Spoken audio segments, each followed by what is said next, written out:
মেয়ে হোক কিছু না 2014 টিএসআর এর যে ব্যাটালিয়ানেতে নেওয়া হইব তার মধ্যে সবার জন্য 10 পাস নিতে হইব করছিল। আমি এটারে রিল্যাক্সেশন এনেছে 8 পাস করছি। তো হ্যাঁ তো 12 পাস 8 পাস লইলাম। তো তার মধ্যে 12 পাস হলে হয়তো বা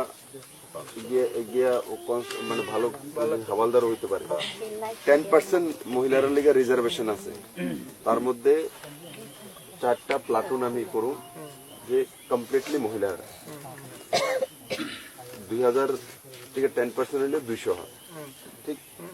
তো 200 মহিলা আইব, তো এর মেয়ে তো চাকরি পাইব, কিন্তু তার লিগে তৈরি তোমলোক যখন এখন অ্যাডভার্টাইজমেন্ট হয়ে গেছে, অ্যাডভার্টাইজমেন্টটা দেখে সেটা তার লিগে এর তৈরি করো।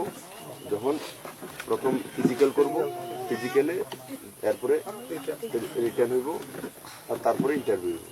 तो उसको बेटी को उसमें डालना वो अपने आप मिल जाएगा, अपने